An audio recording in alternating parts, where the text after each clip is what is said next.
everybody, and welcome to JARG, the podcast that brings you information about endometriosis and adenomyosis. I'm joined this evening by a good friend, Dr. Conor Kerley. Conor and I met a number of years back, and he'll fill you in on that story.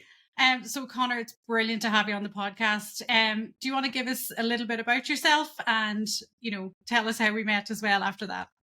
Yeah, sure. So first of all, thanks a million for having me, Kathleen. This is amazing, and congratulations. So yeah, my name's Conor Kerley. I'm a dietitian by trade and a doctor of nutrition, award-winning researcher as well here in Ireland. So that's a brief introduction to me.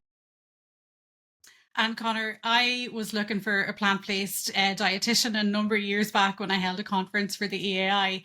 And given that, endometriosis and diet is one of those things that people search for so often. And, I was like, right, we want to cover everything at the conference here. We want to make sure we've got diet, we've got mindfulness, we've got all the therapies, we've got this, factual education, pelvic physios.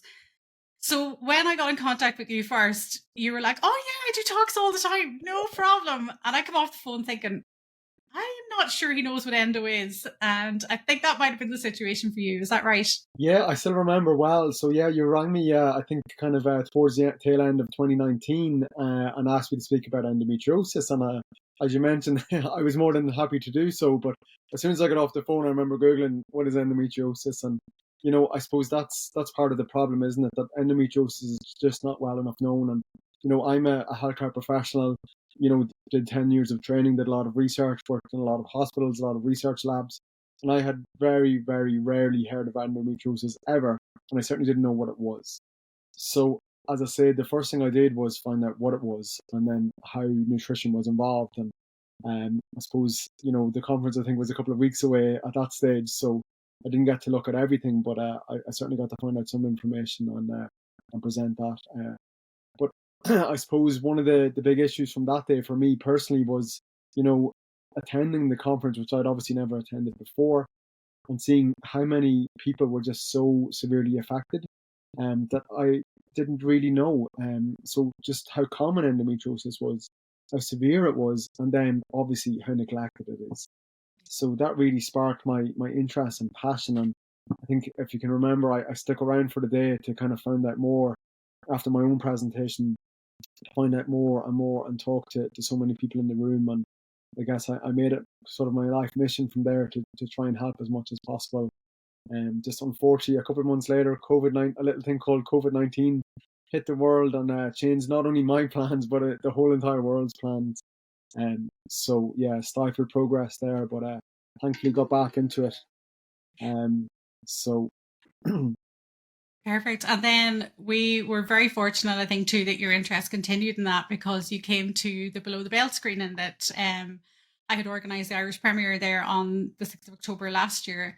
And it was fantastic to see you there and to see that spark that we'd ignited in you back in November of 2019 had kept going. And, like you had a very moving experience at Below the Belt, I believe. Yeah, absolutely. And it was so great to see such a public event happening and so well attended. But just for everybody listening at home, so Kathleen organised a screening of Below the Belt, which I'm sure many listeners will be very familiar with. So as I sat down, it was random seating in the cinema, and as I sat down, a few minutes later, somebody sat in front of me, and it was my cousin. And I didn't know that my cousin had endometriosis, and my cousin didn't know that I had a personal experience or a personal interest in endometriosis. So I remember tipping on the shoulder, and she looked around like, "Conor, what are you doing here?"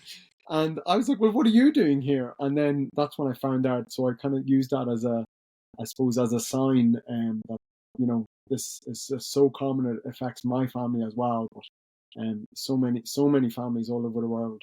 And then thankfully, I think there was a gynecologist, Dr. Hugh O'Connor was on the panel, and we had a good chat afterwards, and that really just ignited that there's definitely something here. And of course, speaking to other attendees as well. So, yeah, thanks for organising, Kathleen. Oh, look, no problem. And it's great to have people like yourself from completely outside of the community attend events like that because, like I speak to loads of people about endometriosis every single day of the week. The majority of them are directly affected, some are indirectly affected as well. And some people like yourself are removed from it until you start that conversation. And then they sort of go, hang on a minute, that sounds like somebody in the family or somebody that they know. So you never really know who you're speaking to. You're never going to know who that's going to affect as well. And it is quite a positive thing. And one of the things that I like when I'm choosing speakers or choosing people to speak to is I like lived experience. And I like that a lived experience can inform our approach to things. And as a scientist and, combining that with lived experience, like yourself, you can come up with some fantastic ideas. And you do have, a history of a chronic illness. You have history, is there, anything that you've taken from that sort of informed your career choice, but also, your sort of social conscience and compassion around this? Yeah, absolutely. Yeah. So just for all your listeners, when I was 15, I was diagnosed with MS, multiple sclerosis. And I guess at the time I was quite young and interested in sports and school and whatever else. And that really shifted, I suppose, my entire attitude to life. Not to get overly deep about it, but up till then I was a typical happy-go-lucky boy. I was interested in sports and that was mostly it really, and girls.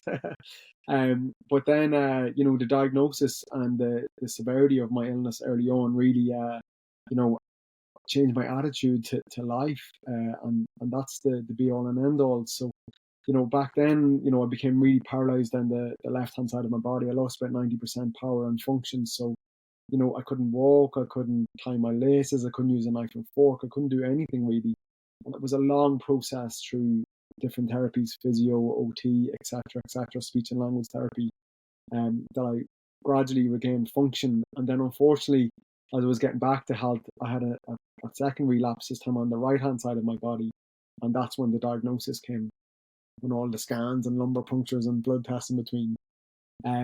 So I guess from then I really shifted from just being interested in sports to being interested in health, mostly from a selfish personal point of view, but then trying to help others as well. And one of the areas I thought had to be really important was nutrition. And this is going back 20 years ago. I'm showing my age now. So 20 years ago, there was very little internet. I certainly didn't have internet at home. There was no smartphones. I still remember getting information in the library and so on. So when I went to college, Trinity College here in Ireland, one of the world-renowned institutions here, I studied dietetics, human nutrition and dietetics. And from there, the point was to be able to help myself improve my own nutrition and then help others as well. So absolutely, as you said, did have a major impact on my career choice, but also just on my compassion, because I sat in the doctor's office and felt not listened to. Maybe I was a 15-year-old kid, but I still really empathize with anybody who's not listened to by healthcare professionals. And also I think there's a huge amount in personal experience. Sorry, sorry about that. So like how you feel and how your body reacts to different things, and that may not be the same for person to person. And then I think one thing which I've really kind of looked at is that what's the risk benefit for doing something, because when it comes to a surgery, a new medication, some exercise, a certain nutrition approach or whatever, like, is there a benefit and is there a risk, and how do they weigh up against each other? And if we can do that, then definitely if the benefits or potential benefits outweigh the potential risks, I think it's definitely something worth discussing or worth trying. And that's whether it is surgery or medication or nutrition or exercise or stress reduction, meditation, whatever it is. What is the risk and what is the benefit? Mm-hmm. And that's, I suppose, one way where we can all become citizen scientists as well, isn't it? We can run experiments on ourselves quite ethically, quite easily. Quite ethically, yeah. Yeah, I mean, the one caveat I would say is just, like sometimes, people think that if they're doing something, that it is, all of a sudden, people start drinking more water, thinking, oh my God, I've got bigger muscles or something like this. When water definitely doesn't cause your muscles to get bigger. So, we do need to be a little bit cautious, but absolutely a little bit of self-experimentation. I had somebody come to me in clinic a while ago, tell me they were doing a blood type diet. Where they were just told, I think they were blood type A and they shouldn't eat X, Y, and Z food. So of course they cut out all sugar, all carbohydrates, all fats, and added fats and so on. And they were feeling great and losing weight. But I was saying, well, it's not got to do with the blood type. It's just because you're not eating sugars and fats, whatever. So there is that element of self-experimentation potentially. but also just being aware of, that, just because somebody says this might work doesn't mean, if you feel the benefit that it's definitely whatever wacky therapy somebody This or is it. whatever. And this is where the accurate information comes in as well, doesn't it? And being able to discern between somebody who's trying to, sort of basically sell snake oil and somebody who's trying to, give you accurate information, and giving you the information and those tools that you can help make the decision yourself is quite important, isn't it? Yeah, I think so. Yeah, And absolutely. yeah, it's a huge thing. And with regards to blood groups, just leave that to us for transfusion. We're happy to Yeah, handle that. Don't be doing diets on it, please. exactly. Yeah. So in terms of your research was, not like in the gynae field, it wasn't in the endometriosis field, but yet you've been able to turn your knowledge and research and your skills towards developing a product to help those support those who live with endometriosis symptoms. Can you tell me a wee bit more about that product development and the research that went into that? Yeah, so basically, I suppose pre-COVID, I would have done my own research where I myself was in the hospital doing specific trials on specific patient populations and blood pressure on COPD, cystic fibrosis, high blood pressure, sleep apnea, asthma, you name it, lots of different cardiorespiratory disorders.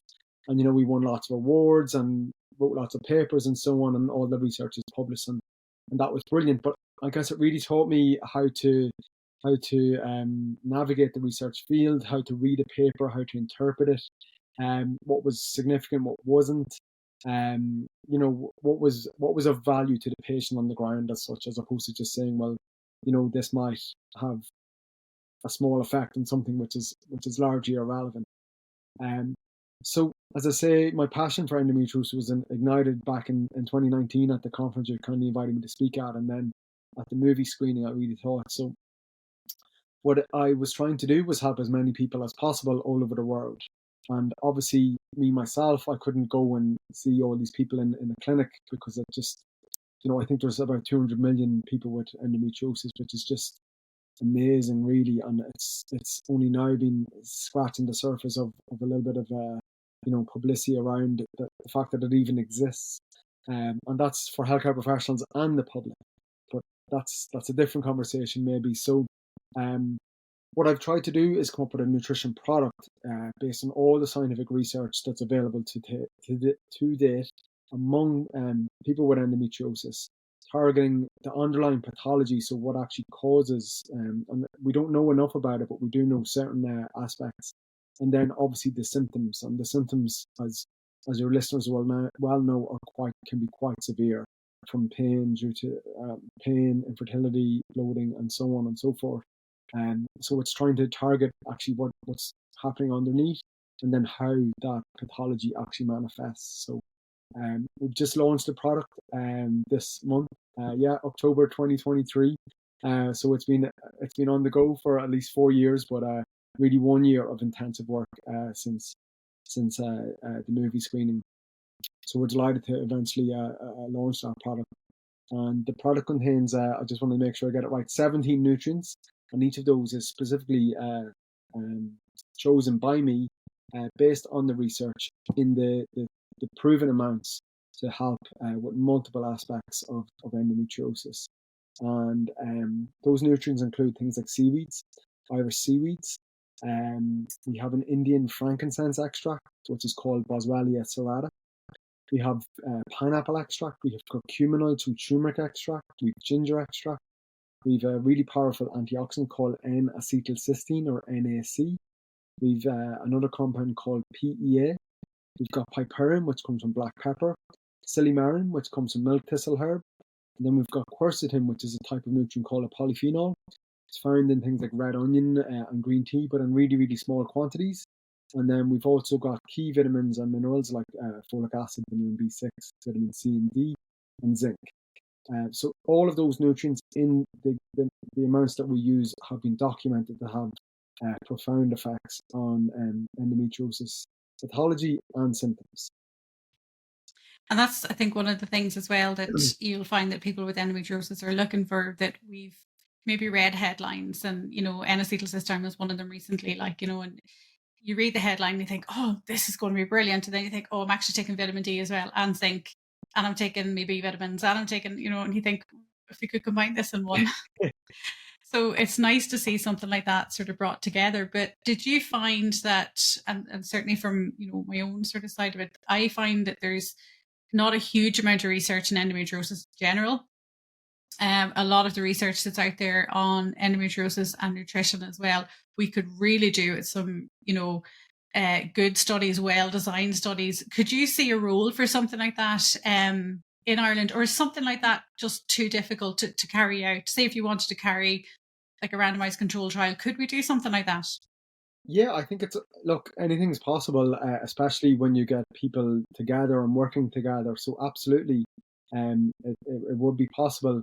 It wouldn't be easy, but as I always say, like nothing worthwhile is necessarily easy. So absolutely, I'm always reminded there was a study done. It was done the year I was born, so 1987 again, to show my age here.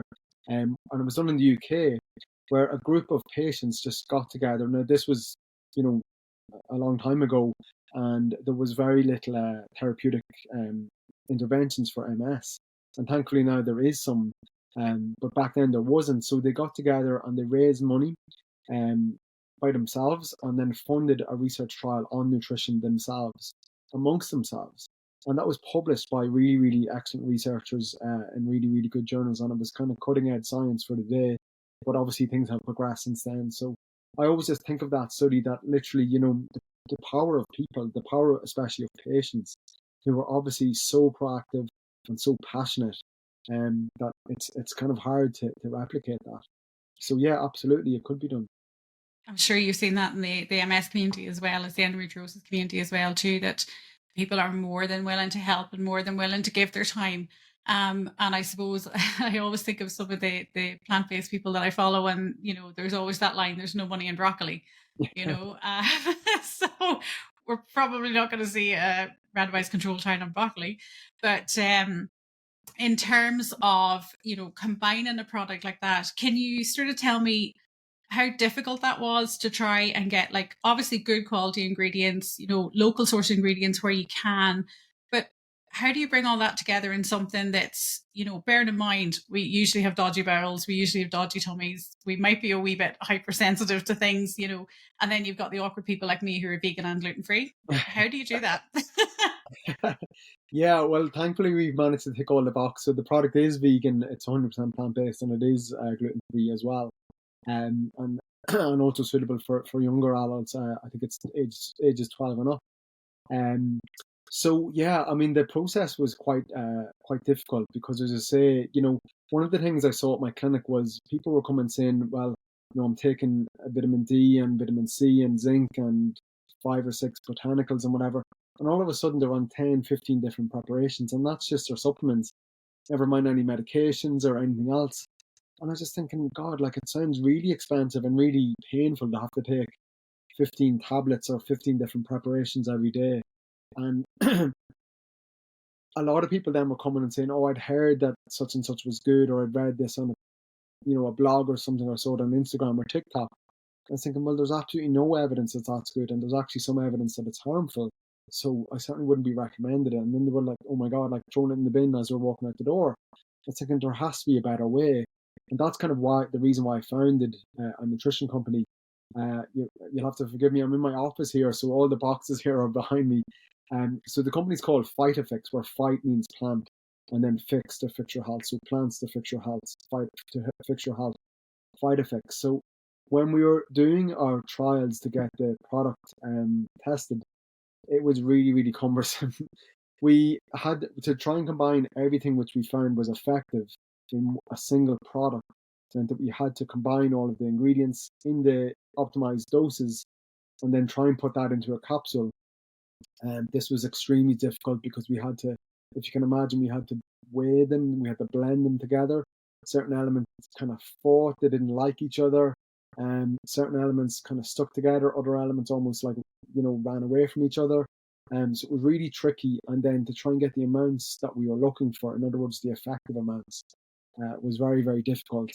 And then, obviously, as you mentioned, a lot of people with endometriosis and adenomyosis, and And a lot of people in just the modern world have like tummy sensitivities and gut sensitivities and so on. So we didn't want to put in any kind of, as it's called in the industry, nasty. So we didn't put in any fillers or additives or chemicals. Or it's literally active ingredients and the capsule, and that's it.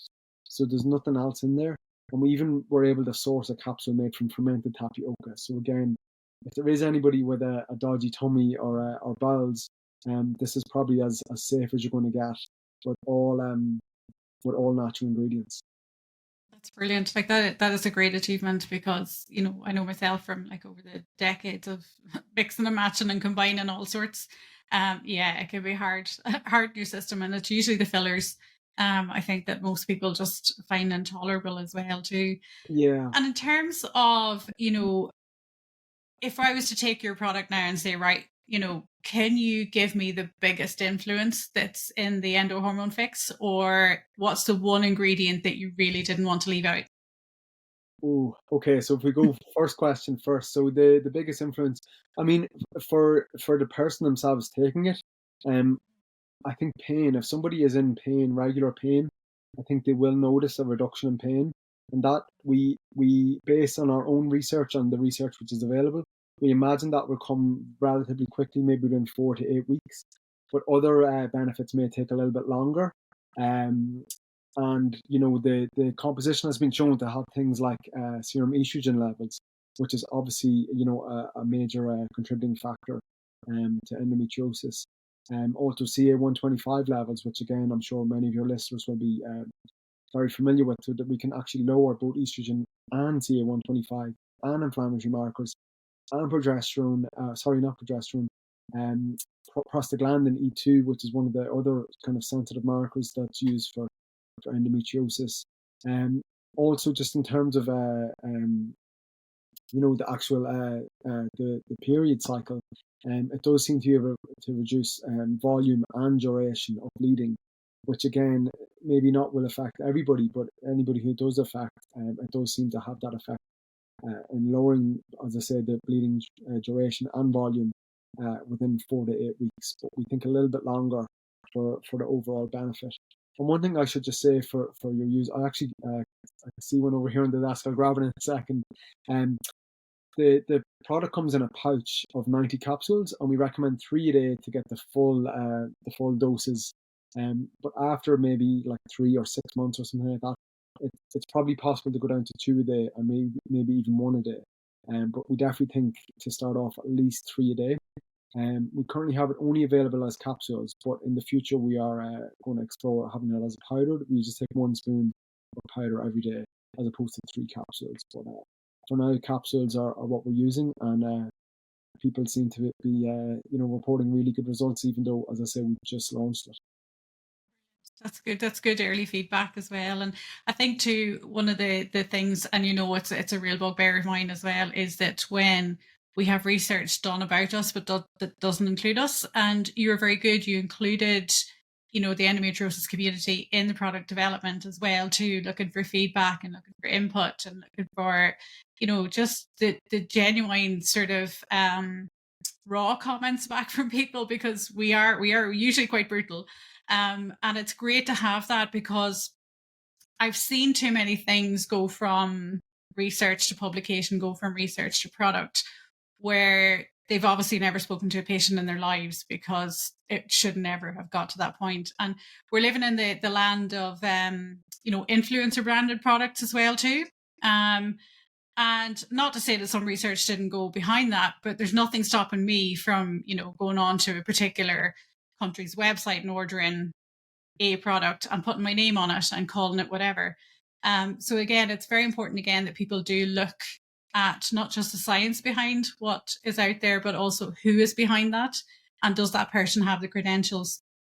And I think again to, Conor, like what I'd ask you just to speak as well too. That's one of the things that I'm looking for. I'm looking for, not just, have you got the book smarts, but you've also got the ability to speak, but you've also got lived experience. And I think bringing those together does bring that sort of different feel to things. So on to that second part of that question, what's the one part that you wouldn't leave out of the formula?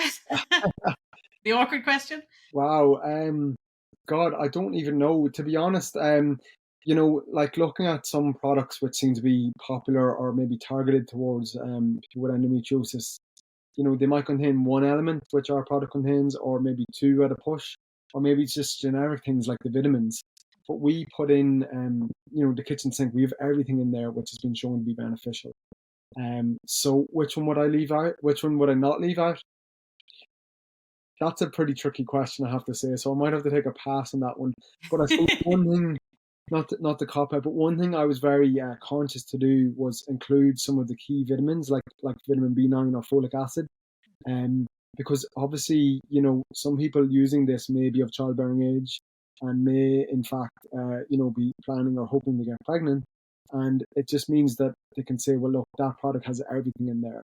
And we actually use a specific type of folic acid called 5-methyl tetrahydrofolate, which is even more bioavailable than folic acid in standard supplements. It's more expensive for us, but it's way more bioactive. And then a lot of feedback is, a lot of people around the world have low levels of vitamin D, mostly because we're not getting any sunshine or not enough sunshine, including here in Ireland in October. So we included vitamin D in there as well. So it means that most people, especially, younger ladies, are probably going to be taking folic acid and vitamin D. So you don't need to take those because it's already in there. So even just for that benefit alone, it's really, really appropriate. But then we have, as I say, I think it's 14 other ingredients on there, targeting the underlying pathologies and the symptoms as well. So. Brilliant. And, again, too, I suppose like everything, like we have a lot of hyper in vitamin D, a lot of hyper and a lot of vitamins. But again, when you take a lot of this into context and, knowing where we live in Ireland, like, once it's sort of, comes anywhere near October, we're not getting any vitamin D from the sun at all. And even during the summer, a lot of us are covered up or we've got factor 50 on. So we're nearly avoiding it completely. Yeah. And just on that, Kathleen, just a little bit of value for your listeners as well. So I always tell my patients about Kerley's rule for vitamin D production from the sun. So this is one you can remember. So you want to look at your shadow on the ground. If your shadow, I'm about 6 foot, so I want to see my shadow to be shorter than my height.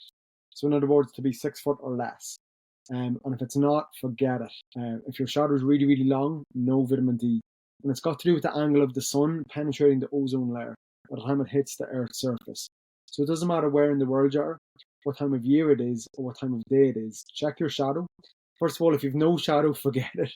But if you do have a shadow, just check it, see how long it is. I always say to my patients as well, romantic walks on the beach at 9, 10 p.m. in the evening, that won't cut it. The shadow's too long. So just have a little look on the ground and you'll notice how short your shadow is. And if it's too long, no vitamin D, unfortunately. That's a great wee tip. And considering we have the most fantastic beaches in the world in Donegal, and I'm sure the rest of the country have lovely places too, but Donegal's lovely. What would be the optimal time if I was to get my vitamin D from the sun? How would I do it? Yeah, so again, this is a bit of a tricky one because we are taught, that sun is going to cause skin cancer, and it does, but it's excess sun. So I would recommend, if you want to get your best vitamin D slot, especially in somewhere in Ireland, you're looking at between 11 a.m. and 2 p.m. really. Obviously, the further south we go here in Ireland, or the closer to the equator we get, the stronger the sun is, and then the same rule applies. Just check your shadow.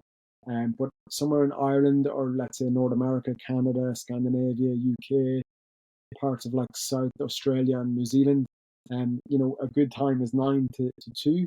But for example, here in Ireland, from September till about March, no vitamin D. It's just not going to happen. It doesn't matter how sunny it is, if the sun is not strong enough. So 6 months of the year, and what we see when I test patients is high in summer, low throughout the winter, and then high again and low again. And this is not optimal for the body. But the second thing I would say is, for somebody like me with Caucasian skin, you need about 20 minutes of sun, probably 10 to 15 if you're not used to sun, but about 20 minutes. You never ever want to burn, so avoid burning at all costs. But about 20 minutes, and then if you can, I would do 10 minutes in the front, 10 minutes in the back. And then I always say Kerley's Knit rule number 2, if I can, for a bonus point, is I expose more skin for less time, as opposed to less skin for more time.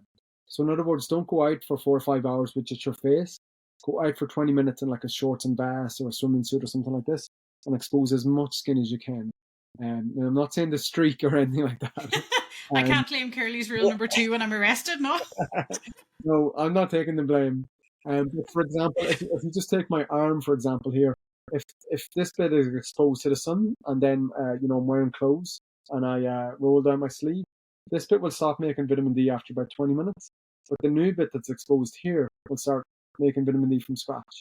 And same again, if I roll the sleeve down again, this new bit here will start making vitamin D, and so on. So you can see, if you're out with your whole arm and then your whole other side of your arm, so your front and back, 10 minutes, you're not going to damage your skin. Absolutely perfect. And then the last one I'd say is, again, for someone like me with Caucasian skin, about 20,000 units I would make in about 20 minutes. So 20,000 units, to put that into context, a really large piece of salmon, about 800 to 1,000 units. So again, do you want 20 minutes of sun, or do you want 20, 25 large pieces of salmon? I know which way I'd go. And then the last one, I know I've mentioned Caucasian a few times, so anyone who has darker skin, of course you can make vitamin D, of course you can, but it's the melanin that makes the skin darker, which actually protects the skin from sun damage, but it means vitamin D production efficiency is a little bit lower, but you can still make the same amount. And that's fine if you're exposed to lots of sun. So example, I'm saying 20 minutes. That would mean someone who has darker skin might need more like an hour. But it will depend on the person's skin, how dark the skin is, and then of course how strong the sun is as well. Our bodies are truly amazing, like when it comes to something like that, aren't they? Absolutely, they really yeah. are. And I think this sort of brings us around to the nutritional support side again, doesn't it? In how best do we support our bodies? How do we make sure that, I suppose, we're giving ourselves the best tools to sort of heal and the best tools to work with the inflammation? Because, certainly in Ireland when I was growing up, like, your food was considered packing and off you go. Like, don't worry about the nutritional content, it'll be all right. You'll be grand. But we've come on, like we've learned a lot, like we've done a good bit now around sort of things like that. And I know certainly you'll have seen it as well. We tend to take a graw for certain foods where we will have like kale and it's a superfood and it's whatever, but next week it's goji berries and the week after it's something else. When we sort of know that if we have a good mix of, a good varied diet, certainly a huge mix of plant-based diet as well, or plant-based foods, that's probably, quite a good start. Do you really see that, food as a healing tool and a support for the body, or maybe it is just filling, maybe it is just packing? What do you think? Well, I think it's both, isn't it? But I think there is really good evidence showing that, food, while food is not medicine, that food really supports the healthfulness of the body. And, that's plain to see that, if you have a really unhealthy diet for a couple of days, you feel sluggish, your energy levels plummet, maybe you don't sleep as well, etc. Maybe your mood plummets a little bit. And the exact opposite, that if you have a really, really good diet, that, you're full of energy, you sleep better, you're energetic, you're able for the day. And, I think so many people just don't even realize that. They don't even realize how good or bad they feel, because that's what they do every day. And it's just, that's their normal. But the evidence backs all of this up, like there's really amazing research showing that, food can influence your mood, and it can influence your mood very quickly. And that's, when the average person or someone who maybe, is prone to depression, that food can make a difference. And of course, I always caveat things by saying, look, nutrition and food is amazing, but it's part of a lifestyle, and the lifestyle can be even more powerful when we start including, physical activity, movement, with good sleep habits, not letting ourselves get overly stressed, and staying away from cigarettes, hard drugs and things like this. That, you really start, as I say in my patients, like you're stacking the odds in your favor. So if somebody has endometriosis or MS or any condition, or just wants to live a long, healthy life, it's like, well, it's a cigarette will maybe stack the odds against you, but 10 portions of fruit and veg will stack the odds for you. And how do you weigh it up? And I don't think anybody expects anybody to live a perfect lifestyle, even we don't even know what that is. But adding the odds in your favor means that you can really say, okay, I'm going to a birthday party at the weekend, and I know I'm going to have cake and maybe a few wines or beers or whatever it is. But you know what? I'm going to have a really healthy lunch before I go on a walk, and make sure the next day I have a really healthy breakfast or whatever. And as long as you enjoy that party, then it's certainly not the end of the world. And that's it. It's about balance, isn't it? And about not beating yourselves up over things as well, too. Because I know certainly, when I was in the middle of horrendous pain flares, literally a can of Coke was the only thing I could manage because it was going to help get the pain meds in. It was going to give me sugar. It was going to give me caffeine. The other times, yeah, surely I could concentrate on my diet. So it's about giving ourselves that wee bit of, I suppose, grace as well, that we can, have a treat as such, or something that's going to give us that wee bit of emotional support as well as a sort of sugar hit. Yeah, Um, absolutely. Like, I mean, as I say, like, if you're in pain, or look, most people are busy, maybe working, maybe have kids, maybe have other family commitments, etc. And add on top of that, MS or endometriosis or adenomyosis, or whatever else it is, like, look, I certainly wouldn't be saying to anybody beat themselves up, or, be unforgiving. Live your life, enjoy your life, but do realize that, you know, not to have that kind of Coke every single day or every single meal or whatever. But look, needs must under certain circumstances, of course, absolutely. And certainly I would never encourage anybody to beat themselves up. Absolutely not. and in terms of, like, again, that very busy lifestyle we're all sort of caught up in now. And, again, if you're living with a chronic illness, or and that you've, maybe have bad days and that, in terms of what can we do to prepare for things like that? Because we see a lot of people meal prepping, and we see a lot of people maybe going, oh, on those days I only have maybe like a juice or a smoothie, or I might have just, something very basic. Is there a nutritional difference between something that we literally, maybe pick out of the ground and, cook straight away, or maybe a frozen food? Is it okay to do something like that?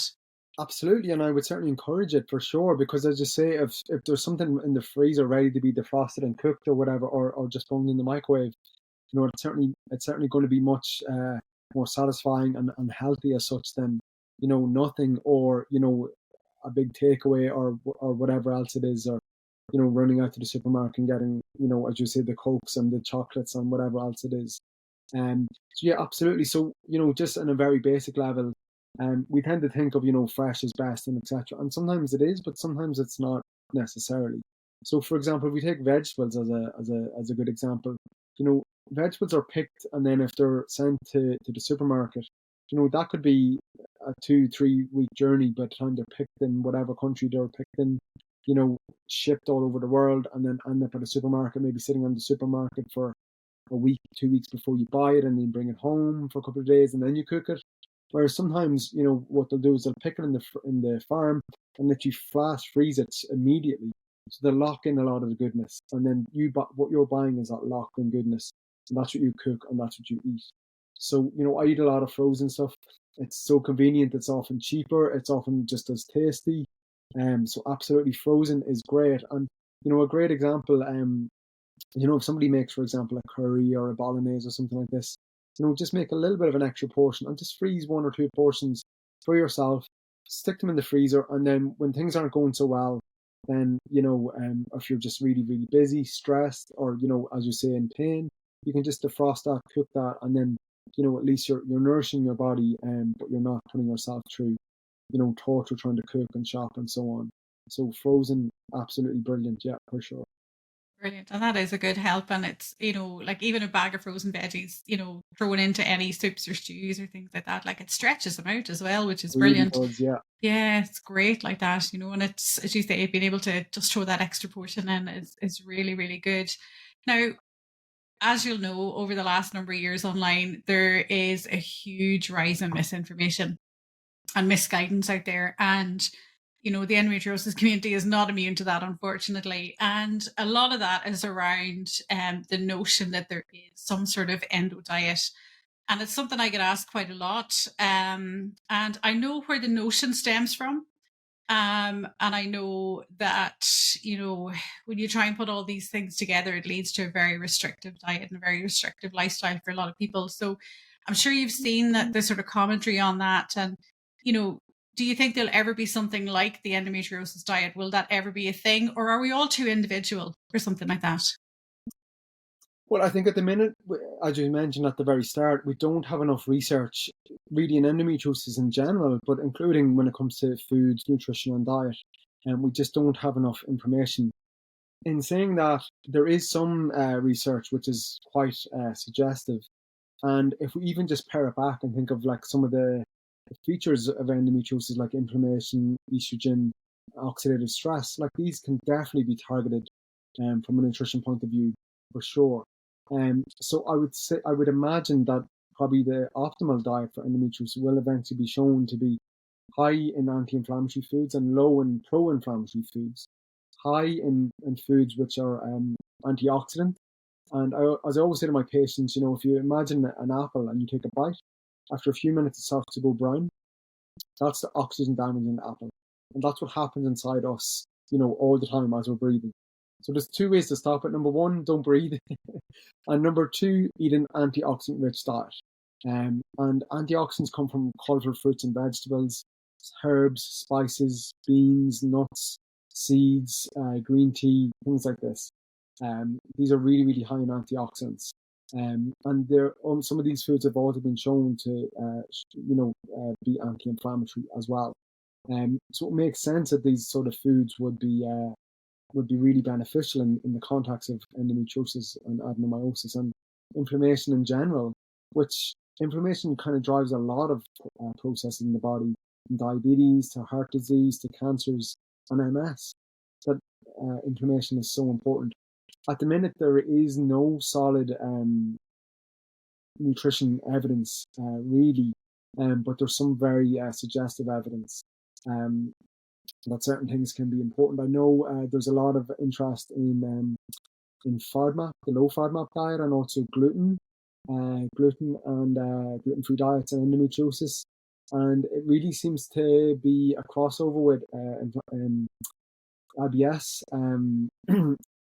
Sorry, my brain's gone blank. Not inflammatory, irritable bowel syndrome, IBS. But of course, not everybody has IBS that has endometriosis. And gluten, although it may not be exactly a health food, is not necessarily, the worst food either. So I wouldn't necessarily just go straight to the low FODMAP or a gluten-free diet for everybody. But for some people, absolutely, they would be really, really good approaches, especially if there is gastro issues as well. So would you recommend then speaking maybe to somebody like yourself, like a dietitian, or somebody who's quite well trained in that sort of side before you would embark on something like that? Yeah, I mean, if anybody is interested in making major dietary changes, I would suggest speaking to a dietitian. I would recommend speaking to a dietitian, a trained dietitian, who can make sure that not only you're going to cut stuff out, but you're not going to miss anything which is important. So we see it all the time. Maybe somebody cuts out dairy products and their calcium intake becomes very low, which can predispose to bone issues and so on. But in saying that, if somebody wants to cut out dairy and they come and speak to me or somebody like me, we can certainly come up with a calcium-rich diet which is still dairy-free. So it's not a major problem. Similarly, if somebody wanted to go vegan or plant-based or whatever, you can sometimes miss out on nutrients, but it's certainly it doesn't have to be so. So if anybody is listening and is going to make major dietary changes, I would just recommend speaking with a healthcare professional and specifically a dietitian before doing so, just to get the guidance around making sure they're getting what they need and maybe guidance on what might actually help as well. And I suppose given the high incidence of celiac disease in this country, and also the high incidence of B12 malabsorption, it's worth checking in with your GP as well to make sure that those sort of conditions have been excluded as being maybe a source of irritation, or maybe a source of why maybe certain parameters like B12 or iron are low. Because when you're bleeding very heavily from something like adenomyosis, it's very easy to fall into iron deficiency anemia, and then when your B12 starts going again, like you end up then like into the macrocytic anemia. So it's, I suppose keeping an eye on things like that, but making sure that we're absorbing it as well is very important. And I think too, where, any of us who would have done home economics back in the day, we would have learned that combining certain foods are important. And I suppose equally with taking something like the endohormone fix or even any of the Phytaphix products, I'm sure, like many a person like myself will have knocked something back with a cup of tea and then gone, that probably wasn't a good idea. So we know that certain things interfere. So we know orange juice and iron, right? Vitamin C and iron. We shouldn't take the tea with the iron because it's going to block it. So when if I'm taking the hormone fix now, what's the best way to take it? Do I take it just with a wee drop of water with dinner, or do I take it on an empty stomach, or what's the best way for that? Yeah, so I just recommend taking it with food. So many of the nutrients in there are what we call fat soluble, and it Mhm. means that they're absorbed with fats, with dietary fats. And if you don't consume fats at the same time, this doesn't mean you have to have a burger or a pizza or something like this. Any sort of meal will do absolutely fine. Um, but if you don't have it with a meal which contains some fats, like for example, if you just had it with a plain slice of toast with nothing on the toast, we know the absorption would be decreased.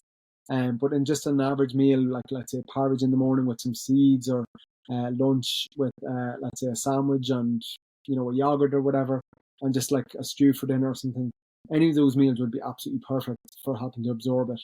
But if somebody does go to the border of buying, a product which does have these fat soluble nutrients like vitamin D, for example, certain ginger components, the curcuminoids we have in there, the Indian frankincense, like they're all fat soluble. And if you don't take it with the fats, then you're not going to get the full benefit. And kind of, not that it defeats the purpose, but it definitely decreases the effectiveness. The other thing I say is, so we recommend three capsules a day. And if possible at all, we do recommend spacing those out. So if you can, maybe two at breakfast and one at dinner, or maybe one at breakfast, lunch, and dinner, because it just means the nutrients go into your bloodstream each time. Whereas if you take them all at once, you get a big spike, but then they kind of come out of your bloodstream over the course of the day. So if you can, three times throughout the day. But obviously that's quite difficult in people's lives. So most people do take three at once, and that's absolutely fine. But if you can at all, if you're working from home, or if you can keep it in your handbag or at your desk in work or beside the cooker or something like this, that three separate times would be better than three at once. But I suppose that's really at the upper end of effectiveness. We're talking small differences, but look, every little bit counts. And some people will be motivated to take three a day separately, whereas others might prefer to just do three once a day. But definitely more important to make sure you take it with a meal. Brilliant. And that's a great tip as well too. And it's one that, we often miss sometimes with even medications, we might skim through the packet and think, that'll be fine. And then you Yeah, miss the bit where it tells you not to eat grapefruit. yeah, Or exactly. take it with meals. You're like, Yeah, oh, okay. It shows you how formulations of not just supplements but medications and all that are, they are dependent on certain variables. absolutely. One thing I wanted to sort of touch on, and it's I suppose too if we look at the irritable bowel side and all the bowel sort of symptoms that come with endometriosis, that people are a little bit scared of going towards maybe a more plant-based diet or including more plants in their diet, and especially like the beans and legumes and stuff. They're sort of thinking, have enough bother there without Yeah. picking all that off. So is there a way, would you say to somebody, like, would you gradually introduce it, or how would you sort of talk to somebody around that if they're looking to introduce more fiber, again, to help with the hormone clearing process, but also to help with that bowel transit as well? Yeah, absolutely. So as you mentioned there at the very end, like five different types of fibers have been shown to be very beneficial, obviously for bowel function, which we know, clearing the bowels out and so on. And that's kind of where fiber was traditionally thought to be important and nothing else. But we now know what happens is the fiber is actually digested by the bacteria in our gut, the gut microbiome. And then the gut microbiome produce compounds from eating the fiber. And those additional compounds which the bacteria make are really, really beneficial, including for things like the brain connection, as well as inflammation. So short chain fatty acids, we call them. So really, really important. And unfortunately, if someone doesn't eat a lot of fibrous foods, then they're really going to miss out on a lot of benefits, including these short chain fatty acids. If somebody isn't eating a huge amount of plant foods or a huge variety of plant foods, then absolutely, as you mentioned, the best way to go about it is just increasing slowly. And that could mean literally an extra spoon of porridge, or, beans or something like this per day, and then maybe building that up and so on to the point where it's not causing any trouble anymore. And it's the same with anything, if we think of some medications, you can't just go in at the highest dose. You start off really small and then you titrate it up. So the exact same, like we're not trying to run a marathon tomorrow, we're trying to do a little bit of exercise tomorrow. And the same for increasing fibrous foods and plant-based foods. Our gut will adjust. We will change the bacterial composition of our gut, which means not only are we more able to digest it, but we're more able to get benefit out of it. So, I would not only say it's a good idea, I would actively encourage it to say if somebody is going to increase both the amount and types of plant foods to do that slowly. Not like overnight say, bang, I want to go in with everything and then say, oh, I feel awful, this plant-based thing's terrible. To go in slowly and say, okay, I'm going to go from eating no fruits and veg to maybe 2 or 3 portions with maybe half a portion of legumes per day, and then building that up to the point where you don't have any issues with any of these foods. The other thing I would just recommend as well is just to make sure you chew foods. So obviously, if you have a mouthful of beans and you swallow them, your body has to do an awful lot of work to break that down. Whereas if you chew it, digest it in your mouth for a long time, by the time it actually gets into your tummy, a significant amount of the hard work is done. I always remember a quote from somebody saying, really, like, try and drink your foods, like literally break them down as much as you can in your mouth to the point where they're almost liquid and you just swallow them, as opposed to shoveling in beans and not even swallowing them. That's a no-brainer. That's going to give you gas and bloating and everything else. But I certainly wouldn't be recommending people do that. Yeah, the stomach has no teeth. Exactly. And that's it, isn't it? It is. But, that sort of takes us back to being very mindful in what we're doing as well, doesn't it? That sort of mindful eating thing. And I know we've seen mindfulness bandied around so often for everything, but mindful eating, even just thinking, not just what you're eating, but how you're eating, the environment you're eating. Are you standing at the counter, or are you in the car? Are you dashboard dining? It's nice to try and sit down and have a look what's on the plate and sort of think, okay, this is here just to, fulfill a lot of things. So it could be a social thing that you're sitting with family or friends and you're eating. It could be, it's going to satisfy your hunger. It's also going to, help fight the inflammation. It's going to bring nutrition. There's so many things tied up with food, isn't there? And it's learning to enjoy that again thing, I think, too, if you've been quite unwell, especially with bowel issues or gastric issues, it's learning to enjoy that food. Yeah, absolutely. Is nice. And, what I would say is, I was in France a couple of weeks ago, and it always strikes me when I'm on the continent that people just seem to, it doesn't matter how busy work is or whatever, it's sorry, it's dinner time or it's lunchtime, and to sit down for a 2-3 course meal every day, and well, maybe not every day, but a lot of the time, and just relax, and their phone's not ringing, and they're not eating a sandwich at their desk in 5 minutes and getting back to work. I think that's really, really important, to kind of switch off and enjoy the food, the company, the eating occasion, as you say. And obviously, if somebody is, unwell today and tomorrow, we're not recommending that you have a lovely meal with your neighbours or whatever, invite the whole family over. But when you are able, enjoy those experiences, enjoy the meal and the company and so on. And yeah, absolutely. I think the mindfulness thing has been a bit talk overhyped maybe as such, but absolutely just enjoying your food and taking time and enjoying what's on the plate, I think is much more healthy than just having a plate of broccoli and shoveling it in and getting out the door. So it's not just always about what we're eating, maybe it's about how we're eating it as well. It is. And I think with the media and certainly social media, everything is hyped to the extreme, isn't it? We can't just have kale. We have to have kale smoothies and kale and absolutely everything. It's the same with mindfulness.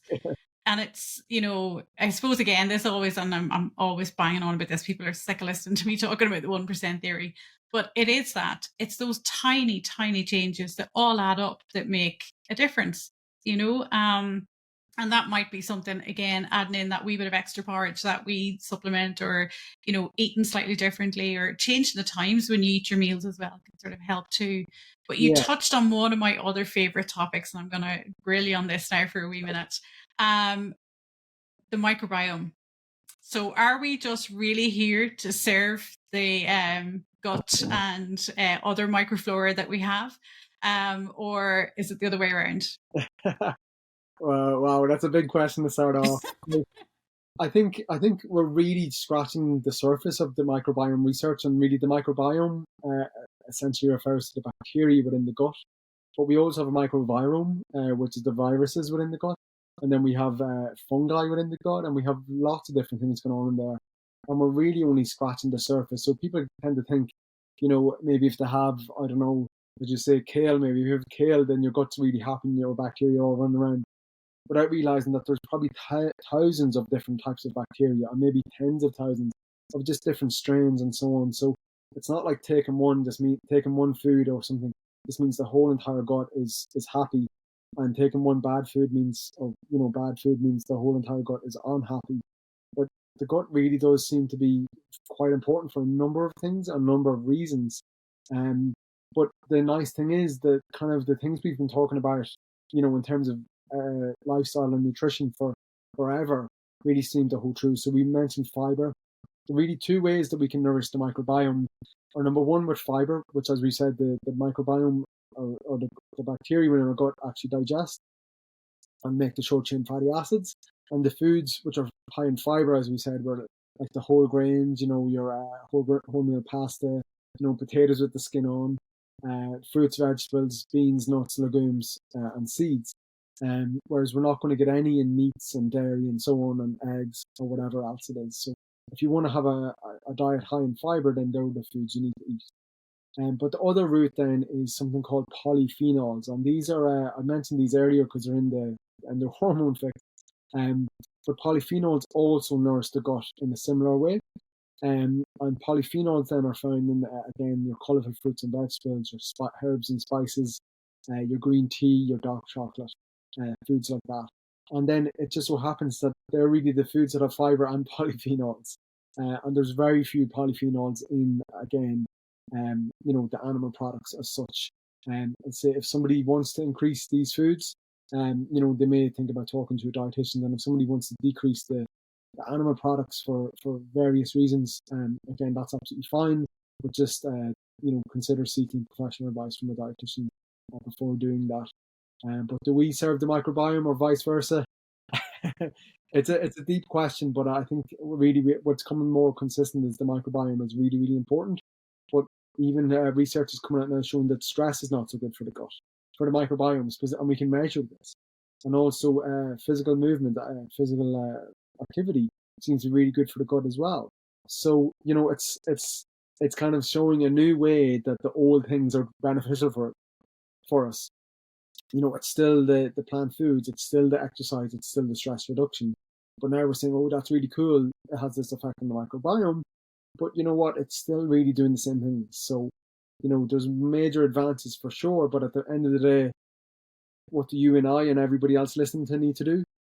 Try and increase our plant foods, try and be physically active every day, and try and, not be really stressed 24/7.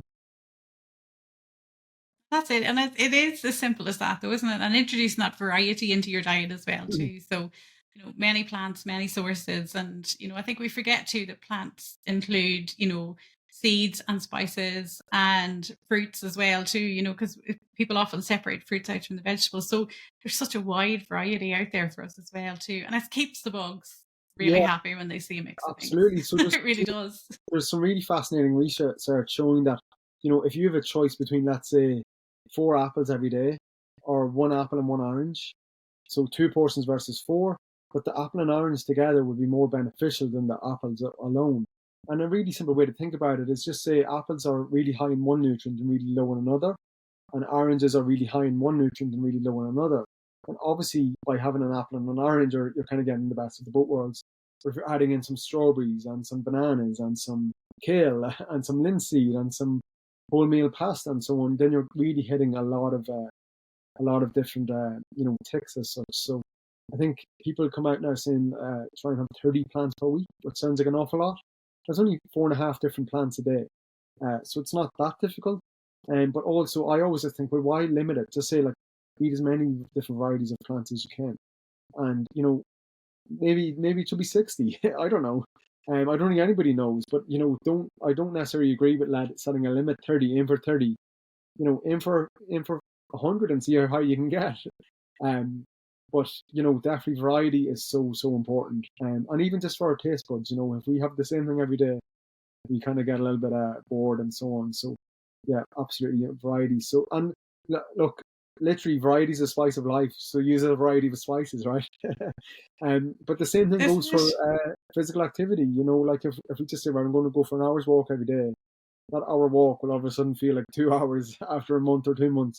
Whereas if you're going for an hour walk today, a bit of a cycle, a bit of gardening, a bit of swimming, playing with the grandkids in the playground, whatever it is, all of a sudden you're very physically active and you're not exercising, you're just enjoying moving your body. So variety is so important.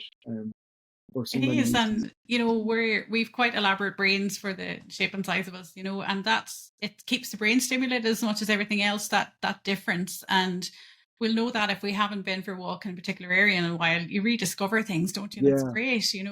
And for me, it's like I was finding lunch breaks. I'm like, oh, I really do not want to go outside. It is cold and it's raining. But I found now that even that 5-10 minute walk has just been brilliant. It's been really, really good.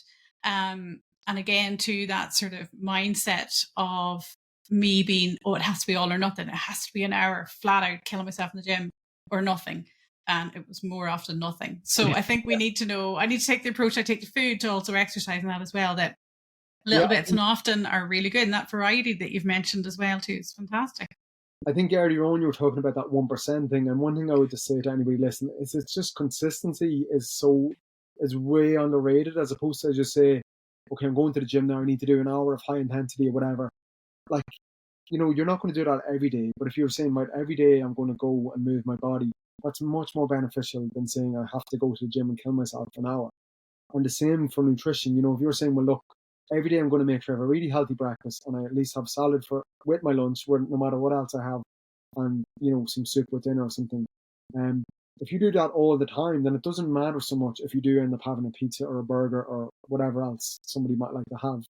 And similarly, if you have a lazy day but you're moving your body every day, other day, that's much more beneficial than like none of the blue zones, the people who live to be over 100, they're not all running around doing an hour of high intensity exercise every day and having kale smoothies.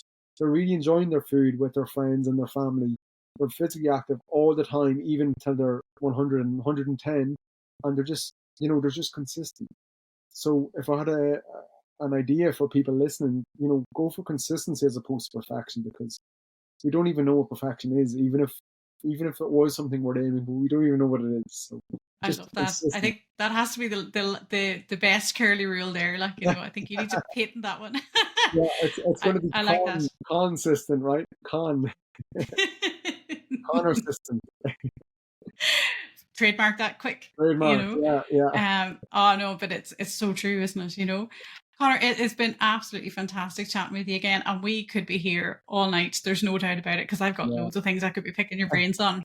Well, Conor, maybe what I'm gonna you'll have me back. But one thing I'd just say before I go is, from the initial time I spoke at the conference to engaging with the community as much as possible over the last number of years, one thing which has come back as a bit of feedback is, more information around nutrition and diet. And one thing which I haven't started working on yet, but I am trying to start working on it, is kind of an online education platform specifically about nutrition and endometriosis and adenomyosis, and specifically what information is available, in terms of what science is available about that, overall nutrition, dietary patterns, individual foods, and individual nutrients.